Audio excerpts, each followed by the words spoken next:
Hey guys, Max here to talk about Unbreakable Kimmy Schmidt Season 2, which is now streaming on Netflix.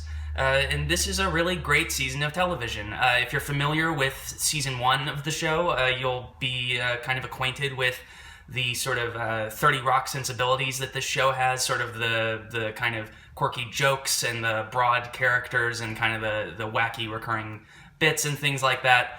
So if you like that kind of stuff, it's lots more of that in season 2. It's great.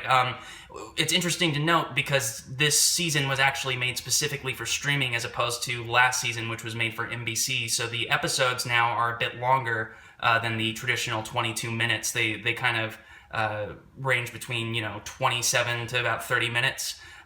So that's a good thing in some respects, especially in terms of kind of developing Kimmy as a character. But it also kind of drags out, sort of overstuffs some of the storylines a little bit.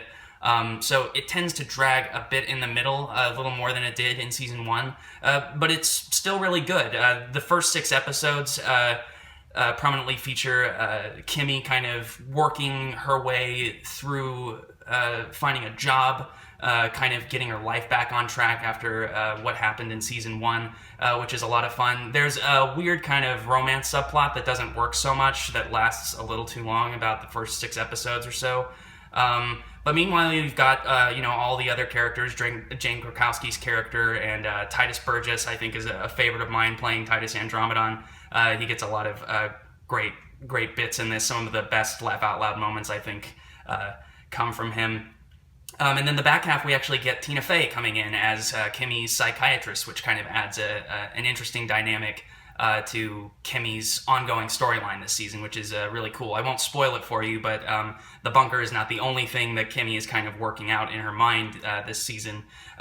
Season 2 is also much more musical. It's got a lot more kind of show tunes kind of peppered in throughout. There's kind of a play on... Now That's What I Call Music. It's now called Now That Sounds Like Music. It's sort of a funny riff where they kind of play these old pop songs, but they're they're kind of unfamiliar in the lyrics, and they're just tweaked so that they're not infringing on copyright. It's pretty funny. And there's lots of good recurring bits. Hugo the Robot pops up in the background of a lot of shots and things like that. It's all very good, very clever stuff. If you enjoyed season 1, I think you're really going to like season 2.